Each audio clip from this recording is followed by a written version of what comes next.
Hi guys, അപ്പോൾ എല്ലാവരും സുഖമാണെന്ന് വിശ്വസിക്കുന്നു. നമുക്ക് ഇന്നൊരു കാര്യം പഠിക്കാനുള്ള വേറെ ഒന്നുമല്ല. നിങ്ങളുടെ ഇത്തവണത്തെ ക്രിസ്മസ് പരീക്ഷയ്ക്ക് +2 പരീക്ഷയിൽ നിങ്ങൾക്ക് ചോദിക്കാവുന്ന നമ്മുടെ മാർക്കറ്റ് ഇക്വിലിബ്രിയം എന്ന് പറയുന്ന ചാപ്റ്റർ ഉണ്ട്. ആ ചാപ്റ്ററിൽ നിന്ന് വരാവുന്ന വളരെയധികം ഷുവർ ക്വസ്റ്റ്യൻ ആയിട്ട് നമുക്ക് പറയാൻ പറ്റുന്ന ഒരു ക്വസ്റ്റ്യൻ ആണ് ഇന്ന് നമ്മൾ ഡിസ്കസ് ചെയ്യുന്നത്. വേറെ ഇതെല്ലാം നോക്കിക്കോളൂ മക്കളെ. നിങ്ങൾക്ക് കാണാം, suppose the equilibrium price of a rubber in the market is 150 per kilogram.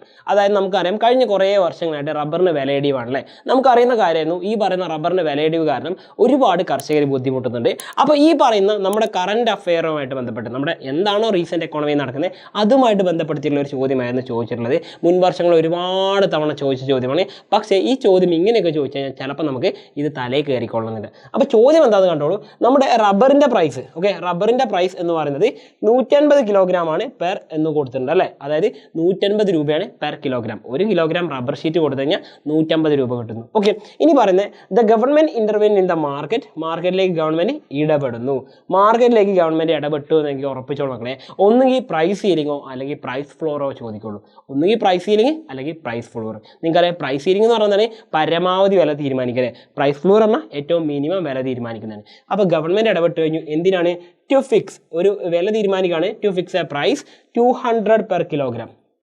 അപ്പോൾ ചോദ്യത്തിന് ഇപ്പോൾ തന്നെ നമുക്ക് മനസ്സിലായി, 150 രൂപ ഉണ്ടായിരുന്ന സാധനം 200 രൂപയ്ക്ക് ഗവൺമെൻറ് കൊടുക്കണേ എന്ന് വെച്ച് കഴിഞ്ഞാൽ കുറഞ്ഞ വില ഉണ്ടായിരുന്ന സാധനം എന്ത് ചെയ്യുന്നു, അതിൻ്റെ വില ഒന്നുകൂടി ഗവൺമെൻറ് കൂട്ടിയേക്കണേ. അപ്പോൾ സ്വാഭാവികമായിട്ട് നമ്മൾ പഠിച്ചിട്ടുണ്ട്, വില കൂട്ടുന്ന പ്രവർത്തനമാണ് ഗവൺമെൻറ് ചെയ്യുന്നതെങ്കിൽ അതെന്തായിരിക്കും? അതാണ് മക്കളെ നമ്മൾ പഠിച്ചിട്ടുള്ള പ്രൈസ് ഫ്ലോർ. അപ്പോൾ നോക്കിയേ, പ്രൈസ് കൂട്ടുകയാണെങ്കിൽ പ്രൈസ് ഗവൺമെൻറ് ഇടപെട്ടിട്ട് ഗവൺമെൻറ് പ്രൈസ് ഗവൺമെൻറ് ഇടപെട്ടുന്ന പ്രൈസ് ഉണ്ടല്ലോ, ആ ഗവൺമെൻറ് ഇടപെടുന്ന പ്രൈസ് കൂടുകയാണെങ്കിൽ അതെന്തായിരിക്കും?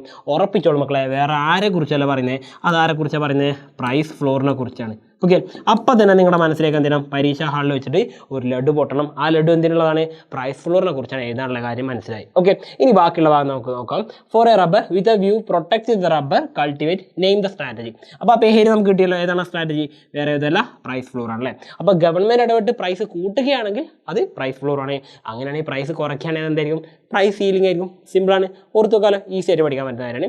ഇനി അടുത്ത് നോക്കിക്കോളൂ. രണ്ടാമതായിട്ട് അതിൻ്റെ കൂടെ ചോദിച്ചിട്ടാണ് what is the effect of the strategy. ഈ സ്ട്രാറ്റജി കൊണ്ടുവരുമ്പം അതിൻ്റെ എഫക്റ്റ് എന്തൊക്കെയാണ്? അതിൻ്റെ പ്രശ്നങ്ങളല്ല പറഞ്ഞത്, അതിൻ്റെ ഫലമായിട്ടുണ്ടാകുന്ന കാര്യങ്ങളാണ്. അതെന്താണ് നിങ്ങൾ വീഡിയോയുടെ തൊട്ട് താഴെ എന്തെങ്കിലും കമൻറ്റ് ചെയ്യണം കേട്ടോ. നിങ്ങൾ പഠിച്ചിട്ടുണ്ട് ഈ പ്രൈസ് ഫ്ലോർ കൊണ്ടുവന്നു കഴിഞ്ഞാൽ അതിൻ്റെ എഫക്റ്റുകൾ അല്ലെങ്കിൽ അതിൻ്റെ പ്രത്യാഘാതങ്ങൾ എന്തൊക്കെയാണെന്നതിൻ്റെ കാര്യം നിങ്ങൾ പഠിച്ചിട്ടുണ്ട്. അപ്പോൾ ഇനി ചോദ്യം മലയാളത്തിലുണ്ട് കേട്ടോ. അവിടെ ഞാൻ മലയാളം കാണിക്കാതെ വേറെ ഒന്നുമല്ല, ആദ്യം ഒരു ഭാഗം പറഞ്ഞിട്ട് അടുത്ത ഭാഗത്തേക്ക് പോകാമെന്ന് വിചാരിച്ചിട്ടാണ്. ഇനി നിങ്ങളോട് പറഞ്ഞത് ഡ്രോ ദ ഡയഗ്രാം. അത് നിങ്ങൾ തന്നെ വരയ്ക്കാൻ വേണം. പക്ഷെ അതെങ്ങനെ വരക്കണമെന്ന് ഞാൻ പറഞ്ഞുതരാം. അപ്പോൾ ഈ പറയുന്ന പ്രൈസ് ഫ്ലോറിനെ കുറിച്ച് എഴുതാനാണ് നമ്മളോട് അൾട്ടിമേറ്റ്ലി പറഞ്ഞിട്ടുള്ളത്. ചോദ്യം എന്താ ഇവിടെ മലയാളത്തിലും കൊടുത്തിട്ടുണ്ട്.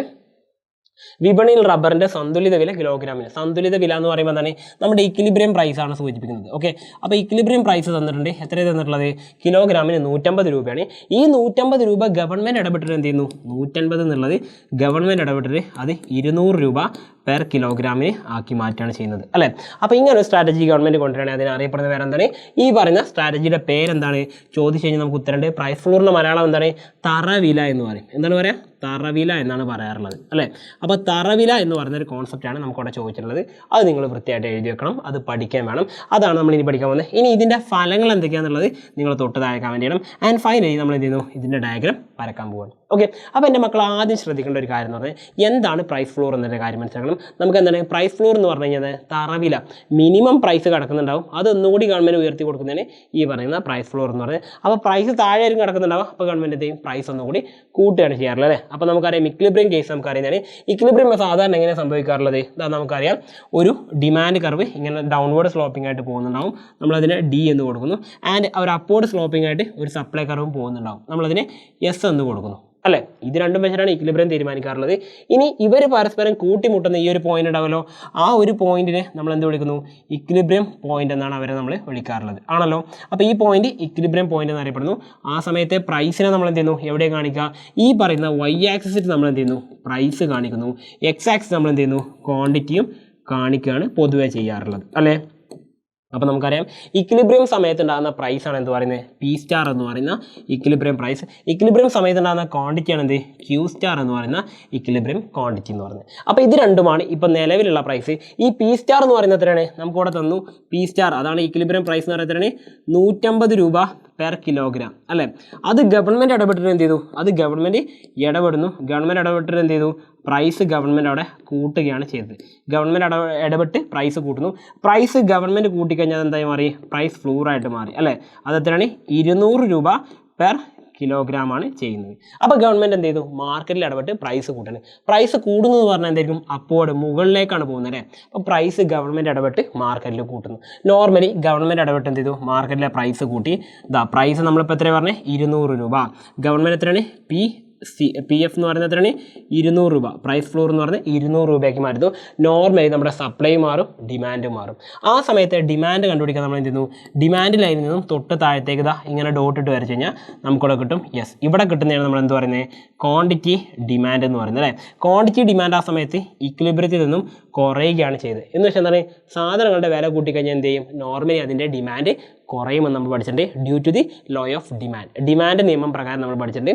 ഒരു സാധനത്തിൻ്റെ വില കൂടിക്കഴിഞ്ഞാൽ അതിൻ്റെ ഡിമാൻഡ് കുറയും അല്ലേ. ഇനി സപ്ലൈക്ക് എന്താ സംഭവിച്ചത് നോക്കി, സപ്ലൈ നേരെ കൂടുകയാണ് ചെയ്തടാ. സപ്ലൈ നേരെ എന്ത് ചെയ്തു, കൂടുകയാണ് ചെയ്തത്. അതും നമ്മൾ സപ്ലൈ ലൈനിൽ നിന്ന് തൊട്ട് താഴത്തേക്ക് വൈ ആക്സിലേക്ക് എന്നല്ല, ഈ പറഞ്ഞ സപ്ലൈ ലൈനിന്നും എക്സ് ആക്സിലേക്ക് ഒരു ലൈൻ വരക്കുകയാണെങ്കിൽ നമുക്ക് എന്ത് ചെയ്യും, ഡോട്ട് ഇട്ട് വരക്കുകയാണെങ്കിൽ ഈ പറയുന്ന ക്വാണ്ടിറ്റി സപ്ലൈ കിട്ടും. സപ്ലൈ എന്ത് ചെയ്തു, കൂടുകയാണ് ചെയ്തത് അല്ലേ. സപ്ലൈ കൂടുകയാണ് ചെയ്തത്, ഡിമാൻഡ് കുറയുകയാണ് ചെയ്തത്. സപ്ലൈ കൂടാനുള്ള കാരണം എന്താ, അതും ലോ ഓഫ് ഡിമാൻഡ് അല്ല, ലോ ഓഫ് സപ്ലൈ നമ്മൾ പഠിച്ചിട്ടുണ്ട്. പ്രൈസ് കൂടുമ്പോൾ ഒരു സാധനത്തിൻ്റെ സപ്ലൈ കൂടും, പ്രൈസ് കുറയുമ്പോൾ ഒരു സാധനത്തിൻ്റെ സപ്ലൈയും കുറയും. ഡിമാൻഡ് അതേപോലെ പ്രൈസ് കൂടുമ്പോൾ ഒരു സാധനത്തിൻ്റെ ഡിമാൻഡ് കുറയും, ആൻഡ് പ്രൈസ് കുറയുമ്പോൾ ഒരു സാധനത്തിൻ്റെ ഡിമാൻഡ് കൂടുകയും ചെയ്യും നമ്മൾ പഠിച്ചിട്ടുണ്ട് അല്ലേ. ഏറ്റവും ഉദാഹരണം ഞാൻ എപ്പോഴും എൻ്റെ മക്കളോട് പറയുന്നതാണ്, നമ്മൾ ഈ പറയുന്ന ആമസോണിലും ഫ്ലിപ്കാർട്ടിലൊക്കെ ഓഫർ സെയിലുകൾ കാണുന്ന സമയത്ത് അവിടെ വിലക്കുറവുണ്ടെങ്കിൽ എന്ത് ചെയ്യും, ഒരുപാട് പേര് സാധനങ്ങൾ വാങ്ങും അല്ലേ. നമ്മളിപ്പോൾ 5000 രൂപയുടെ ഷൂ അവിടെ കണ്ടിട്ട് ഓഫറിൽ 1000 രൂപയുടെ നമ്മൾ വെറുതെ പോയി വാങ്ങും. നമുക്ക് 2-3 ഷൂ ഉണ്ടാവും എങ്കിലും നമ്മൾ പോയിട്ട് വാങ്ങും അല്ലേ. എന്താ കാരണം, പ്രൈസ് കുറഞ്ഞാൽ അതിൻ്റെ ഡിമാൻഡ് കൂടും. അതുകൊണ്ട് നമ്മളെല്ലാവരും പോയിട്ട് വാങ്ങുകയാണ് ചെയ്യുന്നത്. ഓക്കെ ആണല്ലോ. അപ്പോൾ ഈ ഒരു കേസ് തന്നെ നിങ്ങൾ നോക്കുക, ഇവിടെ സപ്ലൈ കൂടുതലാണ്, ഡിമാൻഡ് കുറവാണല്ലേ. അപ്പോൾ സപ്ലൈ കൂടുതലും ഡിമാൻഡ് കുറവായിട്ടുള്ള ഈ സിറ്റുവേഷൻ നമ്മൾ എന്താ വിളിക്കുക, ഇതിനെ വിളിക്കുന്ന പേരാണ് എക്സസ് സപ്ലൈ എന്നാണ് വിളിക്കുക. എന്താ വിളിക്കുക, എക്സസ് സപ്ലൈ എന്ന് വിളിക്കുക. അപ്പോൾ എക്സസ് സപ്ലൈ എന്ന് പറയാൻ കാരണം എന്താണ്, എക്സസ് സപ്ലൈ എന്ന് പറഞ്ഞു കഴിഞ്ഞാൽ സപ്ലൈ കൂടുതലാണെന്ന് അതിൻ്റെ അർത്ഥം അല്ലേ. എക്സസ് സപ്ലൈ എന്ന് പറയുമ്പോൾ എന്താണ്, സിറ്റുവേഷൻ സിമ്പിളായിട്ട് പറയുന്നത് എന്താണ്, ഈ പറഞ്ഞ ക്വാണ്ടിറ്റി ഡിമാൻഡ് ചെറുതും എന്നാൽ ക്വാണ്ടിറ്റി സപ്ലൈ വലുതുമാണെന്ന് കാണിക്കുന്നത്. അപ്പോൾ ഇത് കാരണമായത് എന്ത് മാത്രമാണ്, ഈ പറഞ്ഞിരിക്കുന്ന പ്രൈസ് ഫ്ലോർ അഥവാ ഗവൺമെൻറ് ഇടപെട്ട് എന്ത് ചെയ്തു, 150 രൂപ കിലോഗ്രാമിന് ഉണ്ടായിരുന്ന റബ്ബറിൻ്റെ വില 200 രൂപയാക്കി മാറ്റുകയാണ് ചെയ്തത്. അങ്ങനെ അതിൻ്റെ ഫലമായിട്ട് നമ്മുടെ എക്കോണമിയിൽ എന്തുണ്ടാവുന്നു, എക്സസ് സപ്ലൈ ഉണ്ടാവുന്നു. എന്ന് വെച്ച് കഴിഞ്ഞാൽ സപ്ലൈ കൂടുന്നു, ഡിമാൻഡ് കുറയുകയും ചെയ്യുന്നു. ഈ സിറ്റുവേഷനാണ് എന്താറിയപ്പെടുന്നത്, പ്രൈസ് ഫ്ലോർ എന്നറിയപ്പെടുന്നത്. ഓക്കെ ആണല്ലോ. ഇത്രയും കാര്യങ്ങൾ നിങ്ങൾ ആകെ ഗ്രാഫിൽ വരക്കേണ്ടതുള്ളൂ. എക്സ്ട്രാ അഡീഷണലായിട്ട് ഒരു കാര്യം നിങ്ങൾ ചെയ്യേണ്ടതില്ല. ഇത്ര കാര്യം ചെയ്തതിന് നിങ്ങൾക്ക് അതിൻ്റെ ഫുൾ മാർക്ക് കിട്ടും. അപ്പോൾ ഇനി മറക്കണ്ട, ഇതിൻ്റെ എഫക്റ്റുകൾ എന്തൊക്കെയാണെന്ന് വെച്ച് കഴിഞ്ഞാൽ കൃത്യമായിട്ട് എന്ത് ചെയ്യുക, തൊട്ട് താഴെ കമൻറ്റ് ചെയ്യാൻ മറക്കണ്ട. അപ്പോൾ വീണ്ടും പുതിയൊരു വീഡിയോ ആയിട്ട് കാണുന്നതായിരിക്കും. All the best guys. Once again, it's me, Sal Sabin, signing out from Edubot. Happy learning all. Bye.